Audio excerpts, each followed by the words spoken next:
Армаңыздар, ардактуу телекөрүүчүлөр, кутмандуу убак кечиңиздер менен сиздер 7 каналдагы таланттуу апалар телепрограммасын көрүп жатасыздар. Биздин программа түштүк жер кезинде дагы деле болсо өз ишин улантууда, өз жеринен таланттуу апалардын өнөрүн, талантын, алардын кол өнөрчүлүгүн жана ошондой эле кандай ийгиликтерге жетишкенин биз сиздерге тартуулап жаткан убагыбыз. Бүгүн дагы мына Токтогул районуна караштуу Кетмен-Төбө айыл өкмөтүнүн Акбакай таланттуу апалар тобунун өнөрүн, талантын сиздерге көрсөтөбүз. Андыктан биз менен бирге болуңуздар.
Ушул биз келген жер, биз отурган жер Кыргыздын залкар акыны Коргол Досу уулунун музейинин алдында отурабыз.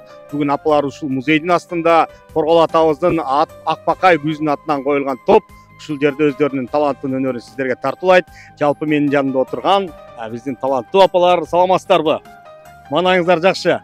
Бүгүн атайын 7 канал сиздерге келип, мондай апапакай болгон апаларыбыздын талантын, өнөрүн теле аркылуу жалпы республика көрсөтөлү деп келип отурабыз. Маанайыңыздар жакшы. Азаматсыздар, биз келген учурда апаларыбыз бардык колунан көрүп төгүлгөн буюмдарын, керек болсо кылым жашаган бир сайма чиймелерин бардыгын жайып, бүгүн атайын теле аркылуу жалпы журтка көрсөтөлү деп камданып отурган экен.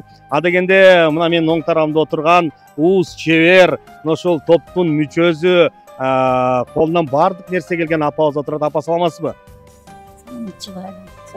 Атыңыз ким? Атым Алымбаева Эркин. Алымбаева Эркин апабыз өзү жөнө турбай минтип ий кийип отурат. Эч колуңуз бош болбосо керек, бош болгондо эле бир иш кылып эле. Эмне иштерди кыласыз үйдө? Анан эмне колуңуздан эмне келет? Эмне өнөрчүлүктөрүңүз бар? Колуман көп эле нерсе келет. Жылап, мына көз көрбөй картайып баратканга 76 жаштамын. Ошого карабай шырдак жасайм, ушинтип ий кийрейм. Үйдө бала чаканын көп иштерди жасайм. Ооба, чарбачылыгын алектенем. Башка дагы ошол кыздарга насатчы болуп, мындай кылгыла, ойме-чиме шырда коем. Ооба.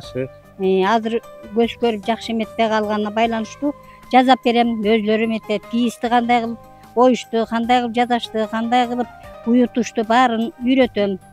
Ооба, жакшы элдер ушу азыр жаштар дагы чыгаңыздар, чыгып атат иштеп. Мындай эмелер жасайбыз.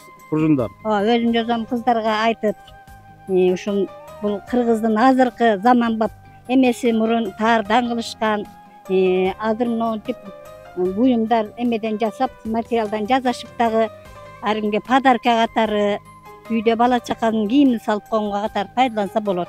Жакшы, мына ушул таланттуу апалар телепрограммасы Оштун алайынан баштап программаларды тартып келатат да, анан бүттүк апаларыбыздын колунан бардыгы келет экен да.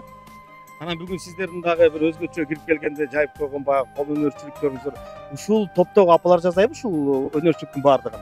Ушул топтогу апаларына чыгаңыздар, чыгып алдыман айтып, урдашып, ана жетекчиси баш болуп бардыгын жасап атышат. Азыр эми мен булардын тобунан мындай карлык майланыштуу чыгып кеттим, бирок ушулар топтун биринчи башталганында ушулар менен жүргөм. Жакшы. 76 жашта экенсиз. Анан карыдым деп атасыз. Биздин таланттуу апалар телепрограммасында мына апаларыбыз билет, 85деги, 90догу апалар бар да. Азыр сүлкүлдө ырдап турат. Эми сиз жаш экенсиз, кайра кошулуп ырдасаңыз болобу? Эми ошол ден соолукка байланыштуу давление деген болот экен, көз оору, баш оору дегендер адамдарды өйкү жака чыгарбай калат экен да. Анан үйдө эле отуруп бирок ушулардын ишине ийгилик каалайм, кошулам бардыгына. Бардыгы сонун. Мына азыр Кыргызстанды төрө кыдырышып барбаган жерлер калган жок булардын. Аябагандай таланттуу кыздар, канча жашка чыкса дагы эч арыбай, талыбай ушул эл жүгүн аркалап ырдап келатышат. Жакшы. Мен буларга кубанам. Мына ушул апаларга дем күч болуп, ар дайым кубаттап, колдоп жанында жүрүңүз. Ден соолугуңуз бекем болсун. Ардактуу телекөрүүчүлөр, мына ушундай биздин апалардын кол өнөрчүлүгүн алдыда дагы көрсөтөбүз. Дагы кандай өнөрлөрү бар, кандай таланттары бар, ошо кылым жашаган атайын апаларыбыздын шырдактары бар экен. Ошол убакта туш кийиздери бар экен, алдыда көрсөтөбүз. Жагымдуу бир чыгарма тартуулайлык сиздерге. Токтогул Жергесинен кабыл алыңыздар.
алмаз аттын башындай, жаңгагы тоонун ташындай, алтын, күмүш кени бар, агарган сайдын ташындай деп Манаста айтылгандай, биздин таланттуу апалардын арасында ошол эле убакта манас айткан апаларыбыз да бар. Негизи республика боюнча апалардын топтору көп, бирок ошентсе дагы урматтуу Акбакай апалар тобунун жалпы жамааты манас айткан апалар аз да.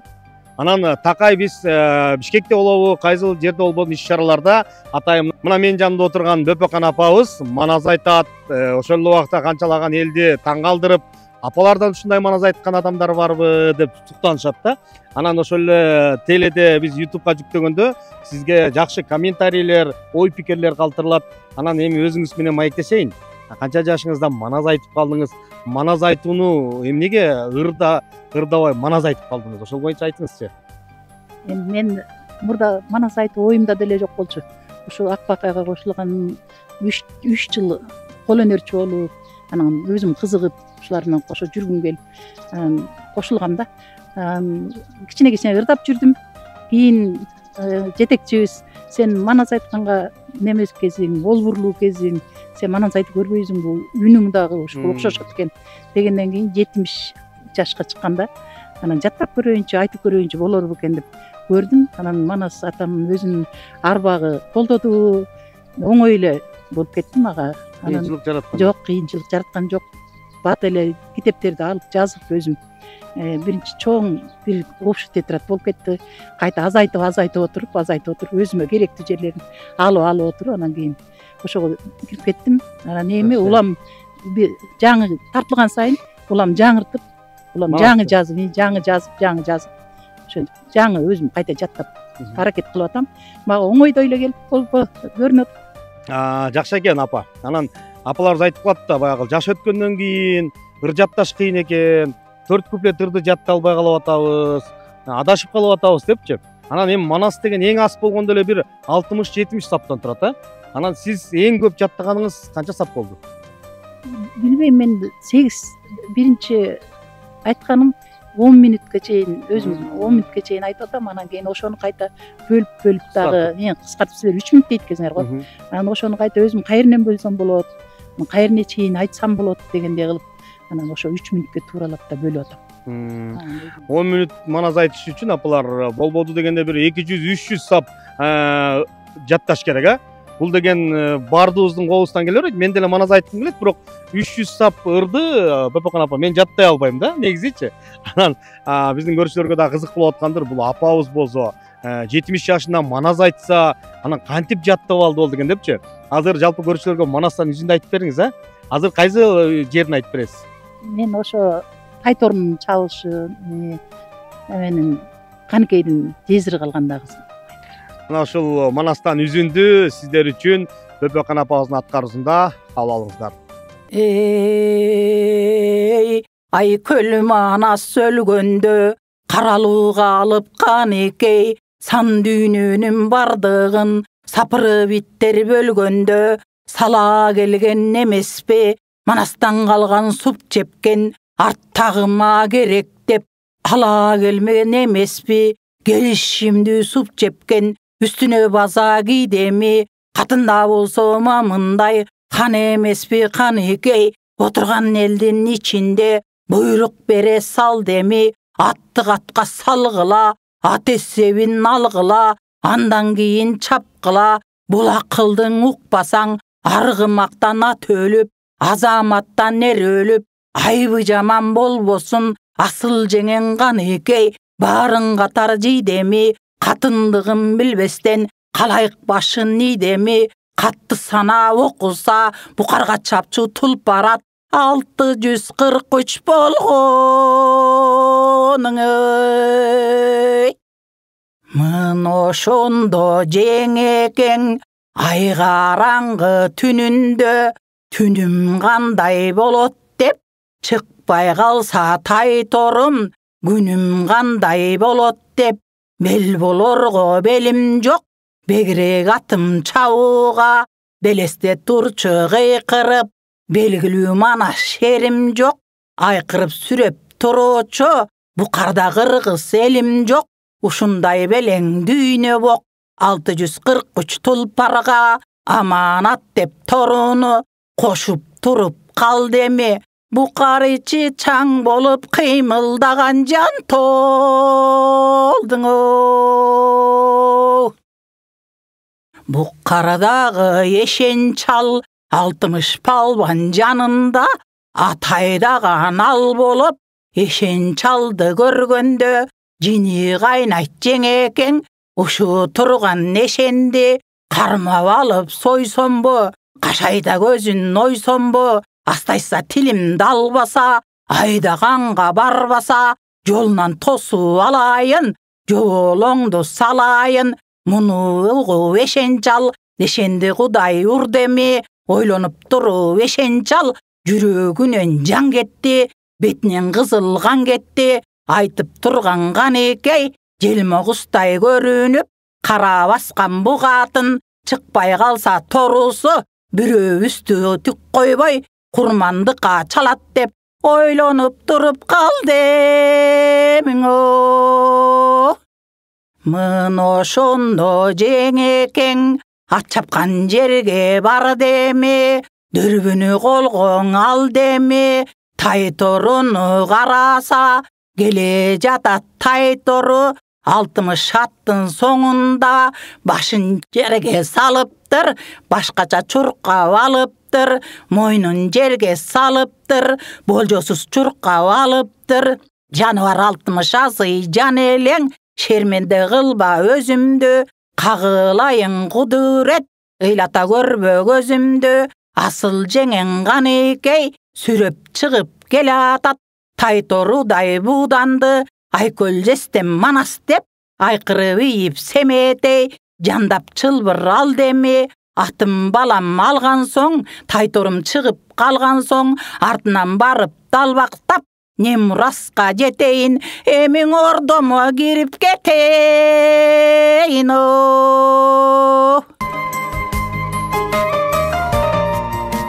Апаларыбыздын айткан акыл, кеби кеңеш деп алардын ырларын угуп, өзүнчө бир эргүү алып келебиз. Бүгүн дагы мына ошол Токтогул жергесинде дагы бир жакшы маанайда биздин эфир уланып жаткан чагы. Анан ушул топтун жетекчиси айтып калды. Негизи бизде топто көп, анан алардын арасында эми шартына байланыштуу, колу бошойт, жумушуна байланыштуу апаларыбыздын көбү келе албай жүрөт. Алардын башында мына ушул түптөөчүлөрдүн бири, мынакей менин жанымда отурган апам. Атыңыз ким? Суракан апа, жетекчи айтты, Майрам эжеке айтып атат. Ушул апаңар түптөөчүлөрдүн бири, Акбакай тобунун түптөөчүлөрдүн бири деп. Анан канча жыл ушул топто ырдадыңыз? Ушул топто 6-7 жыл ырдадык. Анан шартка байланыштуу чыгып кеттим. Азыр ырдабайсыз? Азыр жок. Анан баягы ырдап жүрүп, азыр апаларды көрөсүздөр. Керек болсо Турция мамлекетине барып, Россия, Өзбекстанга барып, Казакстанга барып, бир фестивалдарга катышып жүрөт. Анан аларды көрүп калганда бир кызыгып каласызбы? Мен деле чыкпай эле койсом болмок экен депчи.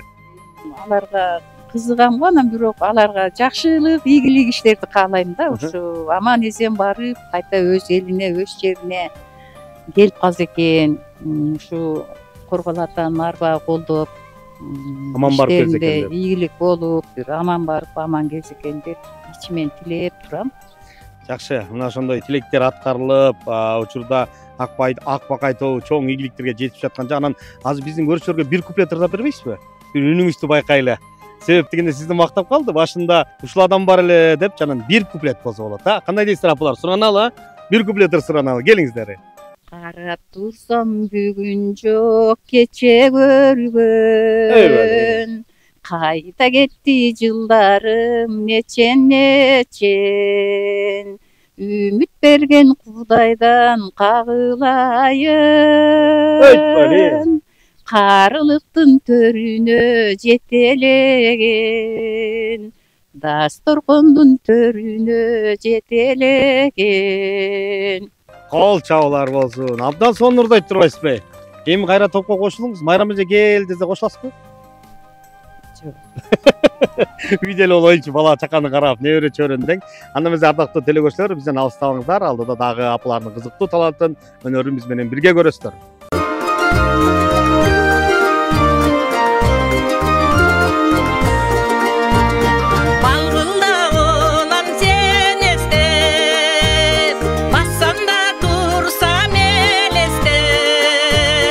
Башкага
Ардактуу көрүүчүлөр, сиздер Акбакай тобунун талантын, өнөрүн көрүп атасыздар. Мына ушул топту жетектеп алып, ошончо апанын башын бириктирип жүргөн топтун таланттуусу, таланттуу апасы десек болот. Майрамкан Ондошов апабыз биздин жаныбызда. Майрамкан, саламатсызбы? Рахмат. Бүгүн атайын мынакей таланттуу апалар телепрограммасы сиздердин айылга, сиздердин элге келип отурабыз. Ошол убакта сиздердин талантты көрсөтөлү депчи. Аксаңдап. Атайын бакыттын айылын ителесең, Атайын мына ошол Акбакай тобуна бүгүн сиздердин талантты, өнөрдү көрөлү деп келдик. Буга чейин да биздин баардык иш-чараларга активдүү катышып келесиздер. Анан Акбакай деп мынакей аты жакшы. Анан аттандоодо апалар чогуу сунуштадыңыздарбы же кандайча ушул Акбакай, Коргол атабыздын Акбакай күүсүнөн алып калдыңыздар? Рахмат Бакыт. Бүгүн эми экөөбүздүн тең жерибиз. Ансыз деле айтпасак да Бакыт Өмүрзаков токтогулдук. Анан да Чолпон аталык деп айтат. Кереметтүү кетментөөдөн чыккандан кийин эми аттандоодо дагы, ырдоодо дагы, иштөөдө дагы сөзсүз түрдө ошо керемети коштоп жүрсө керек деп ойлойм. Анан Акбакай апа деп коердон мурун негизинен мен өзү Коргол Досу уулунун небересимин. Бул биринчиси, экинчи маданият кызматкеримин. Өмүр бою пенсияга чыккан чейин ушу маданият кызматкеринде иштеп, пенсияга 52 жашында чыккандан кийин дагы маданият майданында бекерден бекер айлыгы жок ушу апалар менен алышып иштеп келатабыз. Эми иштеп келатканда кандай деп ойлойсуң Бакыт? Апалар дагы руху бар, духу бар, бирине бири караган, жакшынакай болуп, бир таланттарын ташкындаткан апалар, биринин кол өнөрчүлүгү бар, биринин ыры бар, биринин укмуштуудай күүсү бар, биринин укмуштуудай дайыр таланты бар. Анан ушундай таланттуу апалар бириккенден кийин биз өлкөбүзгө, өлкөнүн ичинде маданиятка ыраазычылык билдиришибиз керек. Мына маданият майданында силер иштеп келатасыңар. Ар бир жерден кандай кызматтын ээси болбогонуна карабастан таланттуу апаларды чогултуп, ушундай алыскы тоолорго, алай Каракулжага чейин барып чогултуп келип аткандарга ыраазычылык билдирип биз 10 күндөн бери даярданып жатабыз. Кудай буйруса мына бүгүн жакшы чыгат деп ойлоп атабыз. Сөзүмөн кичине алыстадым окшойт. Ошол Коргол атабыздын Акбакай ырын оонго салып, ырдап, ошого бий кошуп жүрүп, биз Акбакай апалар тобу болдук. Акбакай коомдук фонду болдук. Ошончо бери жагы 15 жыл болду. Шайыр апалардын программасында дагы ийгиликтүү иштерге жетиштик, жакшы ырларды аткара алдык. Бизде булбул үндүү кадимкидей апалар бар. Мисалы айта кетсем, Тиленбаева Рыскүл дегенди кимдер билбейт. Кадимки композитор казак элинин Шамшы Калдаяковдун ырынан бери бизге үйрөттү. 4кө үн бөлдү. Бул деген аябай жетишкендик деп ойлойм. Кадимкидей эле искусство институтун бүткөндөр да бүгүнкү күндө үн бөлө албайт. Ал эми биздин апалар үн бөлөт.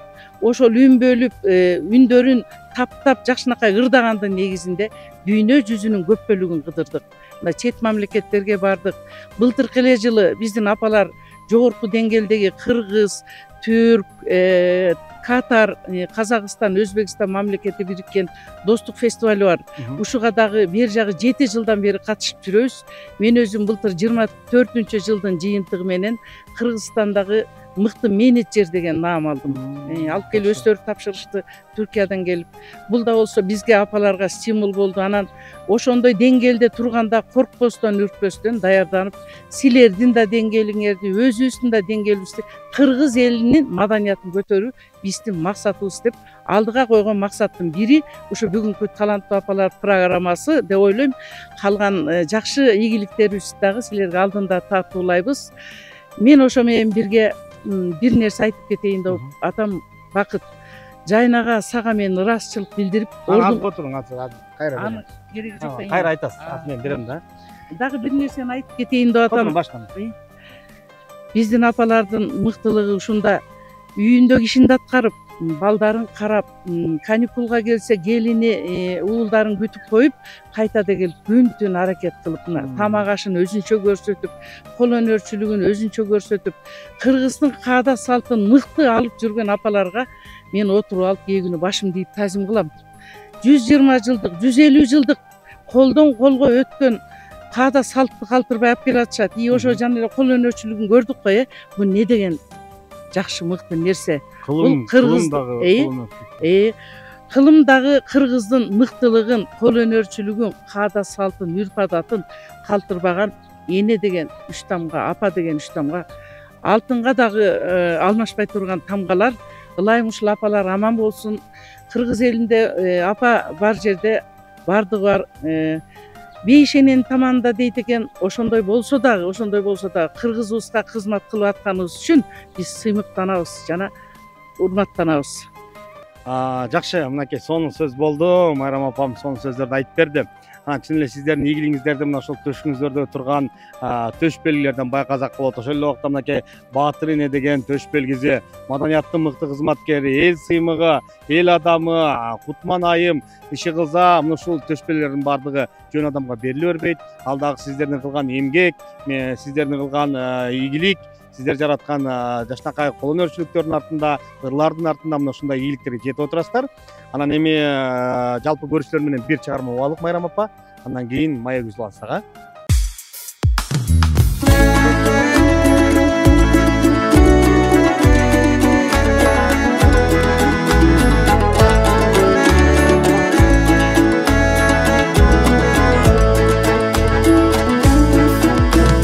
Силер бар жүрөгүмдүн ыргагы бар, силер бар үмүт жанган ырларым бар. Дүйнөнүн кызыгы жок, кыргызы жок.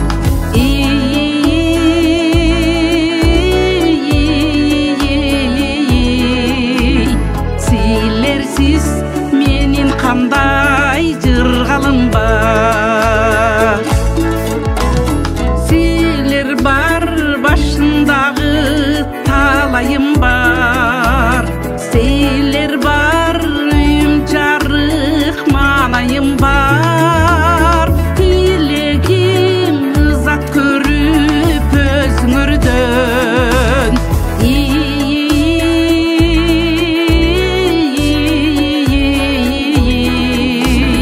Силерге жакшылыкты кааларым бар.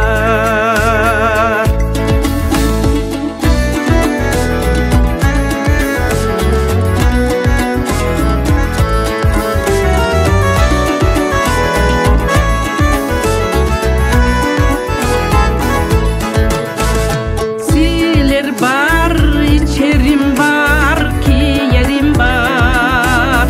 Силер бар, жылдыз маңдай сүйөрүм бар. Карылык карайлатып кирип келсе,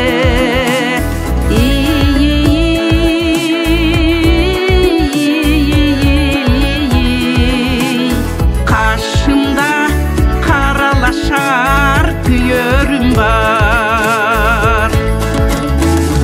Силер бар, чырпыгым бар, чынарым бар. Силер бар, канатым бар, кыраным бар. Өрнөктүү өмүр сүрүп өтсөңөр дейм.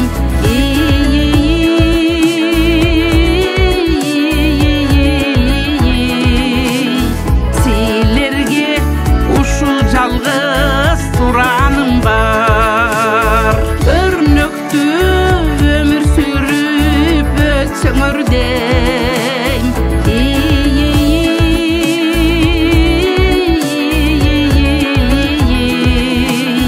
Силерге ушул жалгыз сураным бар. Силерден ушу жалгыз сурарым бар.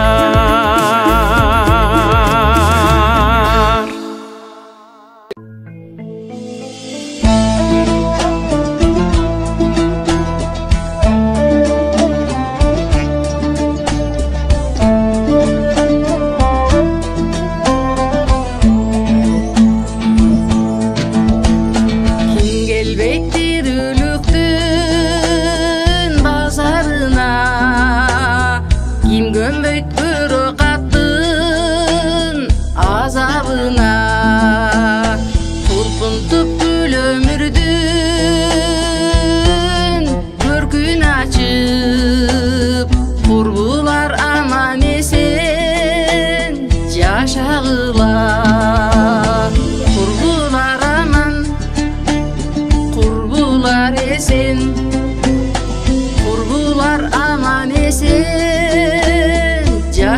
артыла.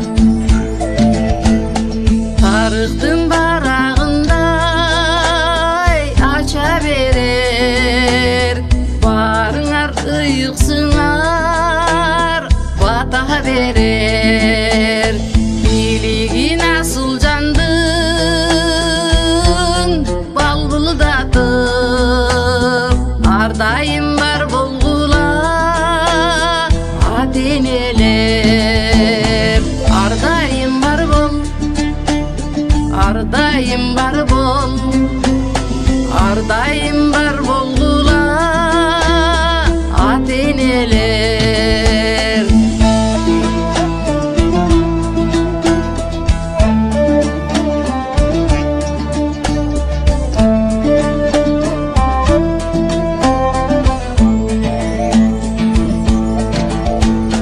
Бал тилдүү балдан өткөн ширинсиңер, бактыбыз байлыгыбыз бир өзүңөр. Ар дайым балдар эсен болсун дейбиз, анткени үмүтүбүз силерсиңер.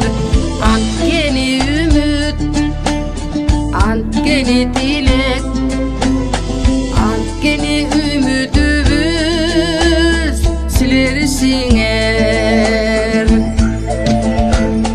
Тагдырдын табышмактуу тар жолунда талайын издеп тапкан жан болгула. Байсалдуу сапар буйруп улуу көчтө, барыңар замандаштар бар болгула. Барыңар аман, барыңар эсен, барыңар замандаштар бар болгула. Барыңар аман, барыңар эсен, барыңар замандаштар бар болгула.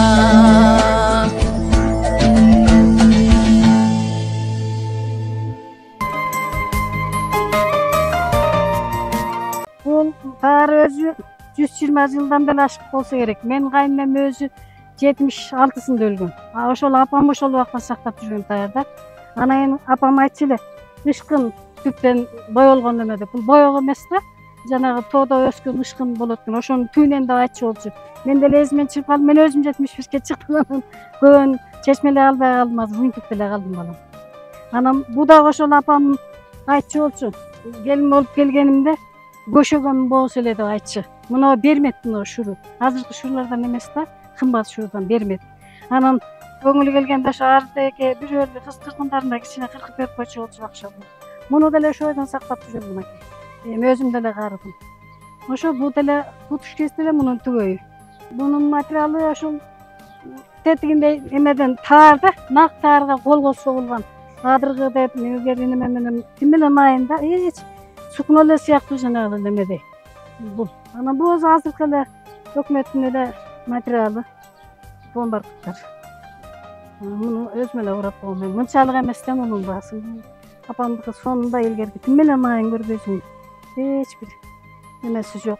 Машина эле жиппей. Муактагы сайып жүргөн кыш кийиз балам. Мына өз колум менен сайган булар. Жакшы. Буларды деле өзүбүз жасайбыз. Азыркы эле материалдардан дыраттар. Коштойбузда биз мына монтип биринчи мындай кесип алабыз, анан монтип кыркабыз. Кайчын мына анан ошондон барып буларды жаратабыз, буларды. Жаратып курайбыз ушуларды. Анан ушуларды жаратабыз. Анан ушул мыналар кийизден экен. Булар ошо кол менен сайылган, тиги деле кол менен сайылган. Бул деле азыркы эле материал, жаңы эле. Азыр ушу кезде куруп аткандарыбыз. Мына бүт ошо өзүм колуман чыккан эме. Мыналар дагы өзүм тигем мына. Булар болсо ошол канча жыл болду мына? 55 жыл болуптур. Бул дагы ошо илгери тигип жүргөн эмелерим. Өзүмкүнө сактайм, айнемкине сактайм. Мыналардын болсо баары Özüm kanamdagы şerigиш бар, эми бизден кийинки келиңиздерде чыгат экен да мына кыздыкы мыналар. Ошо бизди көрүп бизде ол эле метат. Кетилер бүт. Өзүмдүкү. Мына кабырга курат. Мынагы жылдыз курак. Мынакей. Bu da ошондой бирок түрү ар башка да, башка эмелер менен куралган. Белбеттен куралган, азыркы чыгып аткан материалдардан.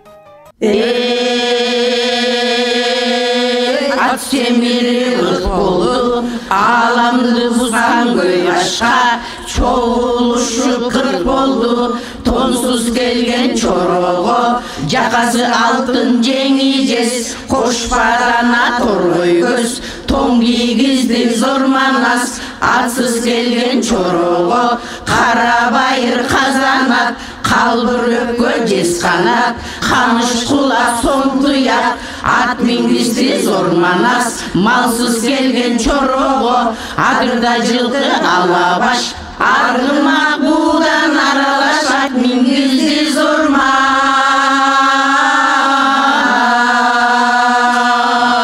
Бойдок келген чорого, оймогоз фото көз, жазыр маңдай калем каш, кумурска бер тасма бой, суксур мойун кундуз чач, сулуулугун айтпай кой, кылтылдаган сулуудан алып берди зор манас, үйсүз келген чорого, кырмызы менен чырматкан, уук менен кереге, 18 түрлүү сырдаткан, 12 канат ак сарай, салтанаты бир далай, ордо берди зор манас, айкөл манас барында, оромпой тээп ордатып, чатыраш ойноп таң салып, көк сүлөөсүн бөрктөрүн ыргап жатып калышты, көңүлдөрү өзүшүп ошондо кыргыздар ошо жыргап жатып калышты.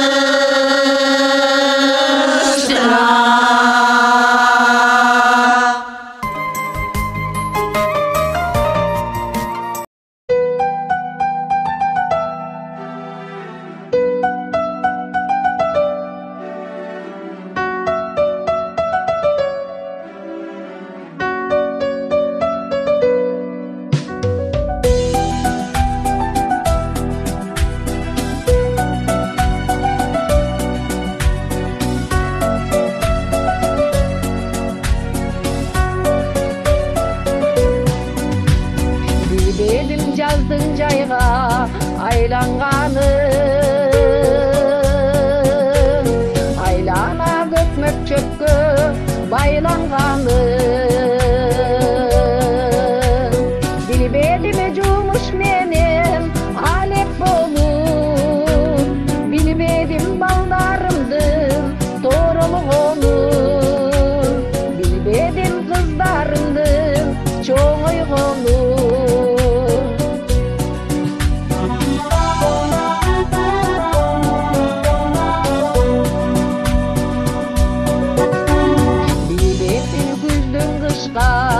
Айланғаным, айлана аппак карга байланғаным, билбеп эле жумуш менен алек болуп, билбеп мени чачтарымдын агарганын, билбеп мени чачтарымдын агарганын.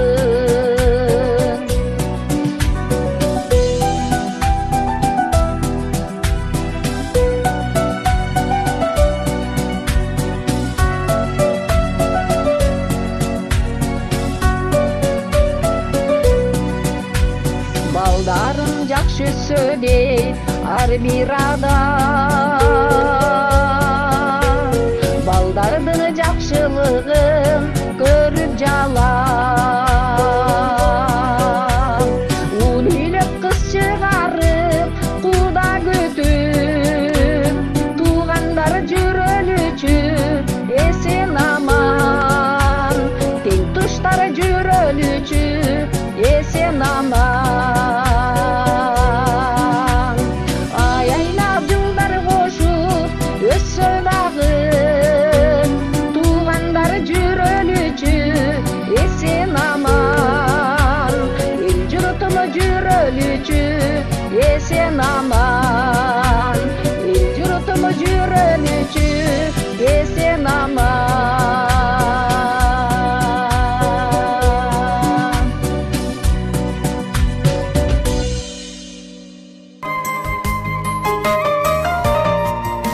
Эми Майрам апа, убакыт деген учкан куш экен. Бизге бөлүнгөн убакыт бат-бат эле өтүп кетти. Дагы сүйлөшүп отурсак болмок, башка апаларыбыз да мына жакшы сөздөрдү айтышты, кол өнөрчүлүк боюнча сүйлөп берди. Анан эми сизге жыйынтыктоо үчүн сөз берейин. Микрофон сизде. Рахмат. Бакыт, мен бир чогулткан жакшы сөзүмдү айтайын деп атам. Маданияттуу болобу, кайсы кызматты болсун сүйгөн гана адам аркылай алат. Туура. Канча убакыттан бери бирге келатабыз. Үйүңө түнөбөстөн жайнекөңө тең ыраазычылык билдирип апалар менен сүйлөшкөндө да айтып калам. Силер бир аз убакытка чарчап атасыңар. Ошол жаштар кандай чуркап жүрөт биз үчүн деп. Анан ушу кызмат абалыңдагы маданиятты сүйгөн, кереметтүү кетмен төбөнүн уулу экениңди, жакшы жерде мыкты инсан экениңди, биздин маданият кызматкери болуп да иштеп кеттиң. Мынакей Кудай буйрса бүгүн телевиденияда отурасың, 7 канал деп айтабыз, бирок таланттуу апаларды программасын алып барып атканда мен эмнеге ыраазы болуп атам?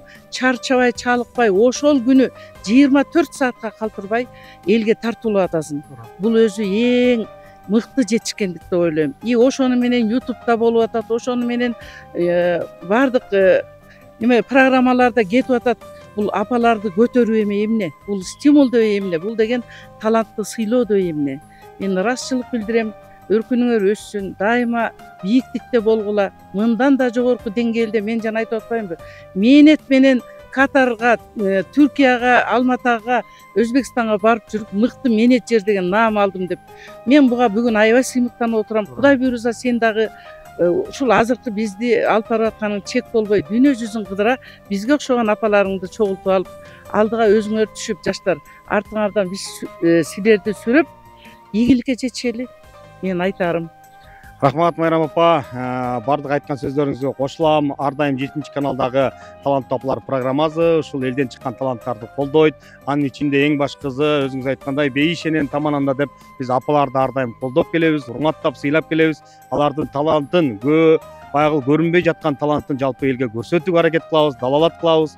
Ошону менен бирге эле сиздердин талантыңыздарды бүгүн да биздин көрүүчүлөр көрүп, суктанып, керек болсо ошо YouTube каналыбызда жакшы ой пикирлерин калтырып жаткандар бар болуш керек. Сиздерге ийгилик каалайлык, ден соолук каалайлык, чыгармачылык ийгилигиңиздер өркүндөй берсин. Ардактуу телекөрүүчүлөр, сиздер Токтогул районуна караштуу Кетментүү айыл өкмөтүндө жайгашкан Коргол Досу уулунун музейиндеги бүгүнкү Акбакай апалар тобунун талантын көрдүңүздөр. Биз ушуну менен сиздер менен бүгүнкү эфирди жыйынтыктайбыз. Кийинки эфирден көрүшкөнчө аман туруп бар болуңуздар.